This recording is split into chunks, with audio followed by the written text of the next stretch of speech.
এই ভিডিওতে আমরা ইফ এলস শিখব, দ্য ফেমাস ইফ এলস। তো সেজন্য আমরা একটা ফাইল ক্রিয়েট করে নিই, এটার নাম দেন ifelse.c। তারপরে কি করবেন, এই টোটাল কোডটা কপি করে এনে এখানে পেস্ট করে দিবেন, বেসিক যেটা আমরা লিখছিলাম, তাই না? দিয়ে এই ভেতরে একটু ডিলিট করে দেন। এখন আসেন ইফ এলস জিনিসটা কি, খুব সোজা। আমি যদি আগের এক্সাম্পলটাই নিই তাহলে একবারে ক্লিয়ার হয়ে যাবে যে বৃষ্টি যদি হয় তাহলে আমরা কি করি, ফুটবল খেলি, রাইট? আর বৃষ্টি যদি না হয় তাহলে কিন্তু আমরা ক্রিকেট খেলি, তাই না? তো একটা ঘটনা ঘটলে একটা ঘটনা ঘটাই, ওই ঘটনা যদি না ঘটে তাহলে আরেকটা ঘটনা ঘটাই। যেমন বৃষ্টি না হলে আমরা ক্রিকেট খেলি, রাইট? এই জিনিসটাই আসলে ইফ এলস, যে কন্ডিশন সত্য হলে একটা হবে, কন্ডিশন যদি সত্য না হয় তাহলে আরেকটা হবে, রাইট? তো দেখেন এইটা ইফ 4 লেস দ্যান 5, এটা হচ্ছে আমার কন্ডিশন। এই কন্ডিশন যদি সত্য হয় তাহলে প্রিন্টএফ আমরা বলতে পারি 4 ইজ লেস দ্যান 5, এই কথাটা বলতে পারি। তার মানে এই কন্ডিশন সত্য হলে এটা বলবো, এবং একটা স্টেটমেন্ট আমরা বডি না দিলেও কোনো সমস্যা ছিল না, বাট দিলাম। আর যদি ওই কন্ডিশনটা যদি মিথ্যা হয়, রাইট, 4 যদি 5-এর থেকে ছোট না হয়, সেটাই হচ্ছে এলস, এবং এলসেরও একটা ব্লক। সেম কথা এখানেও প্রযোজ্য। আপনার যদি সিঙ্গেল স্টেটমেন্ট হয় আপনি বডি না দিতে পারেন, আপনার যদি কোনো বডি কোনো স্টেটমেন্ট কিছুই না, এলসের পরে কোলন দিয়ে দিবেন, রাইট? তো দেখেন printf 4 is not less than 5, তাহলে এই ঘটনা যদি সত্য হয় তাহলে এই ইফের বডি এক্সিকিউট হবে কন্ডিশন সত্য হলে। আর কন্ডিশন যদি মিথ্যা হয়, রাইট, সেক্ষেত্রে আমরা এলস এর বডি এক্সিকিউট হবে, ঠিক আছে? তাহলে ইফ সত্য হলে বা কন্ডিশন সত্য হলে ইফের বডি, কন্ডিশন মিথ্যা হলে এলস এর বডি। এখন আমরা জাস্ট কোডটাকে কপি মানে কম্পাইল রান করব। এটা জিসিসি ifelse.c, তারপর এখানে একটা কোনো কিছু মিসিং, আচ্ছা এখানে একটা সেমিকোলন মিসিং। ওকে, কম্পাইলেশন সাকসেসফুল, দেন রান করেন। দেখেন 4 ইজ লেস দ্যান 5, তো এই কন্ডিশনটা সত্য হয়েছে বিধায় এটা এক্সিকিউট হয়েছে। দুইটা কিন্তু একসাথে এক্সিকিউট হবে না, হয় ইফ না এলস, বেসড অন কন্ডিশন, যে কোনো একটা হবে। এখন আপনি যদি কন্ডিশন মিথ্যা করে দেন, মিথ্যা করলে এটা এক্সিকিউট হবে না, এলস এরটা এক্সিকিউট হবে, রাইট?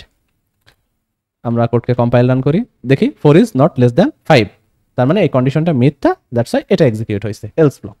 তো কোনো সন্দেহ নাই, এটা আসলে ওই যে বৃষ্টি হইলে আমরা ফুটবল খেলি আর বৃষ্টি না হইলে আমরা ক্রিকেট খেলি, সেটার মতো, রাইট? এখন এই এক্সাম্পলটাকে আমরা আরো একটু কমপ্লিকেটেড করি। দেখেন এইখানে যেভাবে কন্ডিশনটা লিখছি, আরো কিছু কন্ডিশন আমরা অ্যাড করি। ধরেন এটা একটা কন্ডিশন, অর 10 গ্রেটার দেন 5, অথবা 10 নট ইকুয়াল 5, এবং এটা ধরেন এরকমই থাকলো। এখন কি হয়েছে, এখন হচ্ছে 4 5-এর থেকে বড় একটা কন্ডিশন, আর 10 5-এর সমান না। এটা তো মিথ্যা কথা অফকোর্স, আর এটা তো সত্য কথা, 10 5-এর সমান না।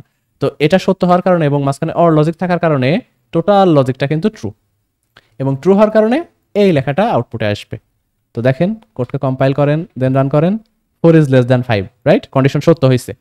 এখন আপনি যদি এখানে ডাবল ইকুয়াল করে দেন, আপনি বলতেছেন এটা তো মিথ্যা অফকোর্স, আর 10 5-এর সমান, এটাও মিথ্যা, দুইটাই মিথ্যা। তো লজিক্যাল অরে দুইটাই মিথ্যা হলেই মিথ্যা, তো সেক্ষেত্রে টোটাল কন্ডিশনটা মিথ্যা, সুতরাং ইফ এক্সিকিউট হবে না, মানে ইফের বডি, সেক্ষেত্রে এলস এর বডি এক্সিকিউট হবে।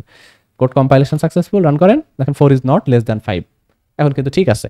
তো এই হচ্ছে আইডিয়া। এখন বলেন এখানে একটা জিনিস মাঝে মাঝে দেখা যায়, আমি যদি মানে এলস বাদ দিই, কোনো প্রবলেম আছে? কোনো প্রবলেম নাই, কিন্তু গত ভিডিওতে আমরা দেখছি যে এলস বাদ দিতেই পারেন, যে বৃষ্টি যদি হয় সেক্ষেত্রে আমরা ফুটবল খেলবো, বৃষ্টি যদি না হয় তাহলে কি করব সেটা আমরা বলতেছি না, মানে এলসটা আমরা লিখতেছি না, সেটা কিন্তু কোনো সমস্যা না। কিন্তু উল্টা ঘটনাটা কিন্তু ঘটাইতে পারবেন না। দেখেন মানে আমি বলতে চাচ্ছি যে আপনি শুধু এলস লিখতে পারবেন না, শুধু ইফ পসিবল বাট শুধু এলস পসিবল না। এখানে দেখেন একটা এরর দিয়ে বসে আছে, বলছে এক্সপেক্টেড এ স্টেটমেন্ট। সোজা ভাষায় যদি বলি, কম্পাইলারের কথাবার্তা এত বোঝা যায় না যে এই এলসের আসলে ইফ নাই, কারণ এইটা কিন্তু বৈধ না। আপনি খেয়াল করেন যে এই এলস কখন এক্সিকিউট হয়, একটা শর্ত যদি ফেইল করে, তবে কোথায় সেই শর্ত? সেই শর্ত কিন্তু নাই, রাইট? সেই শর্তটা আসলে ইফের ওখানে লেখা হয়। তো একটা শর্ত নাই, সেক্ষেত্রে এটা এক্সিকিউট হওয়ার কথা, মানে শর্ত ফেইল করছে সেক্ষেত্রে এক্সিকিউট হওয়ার কথা, সে শর্তই নাই।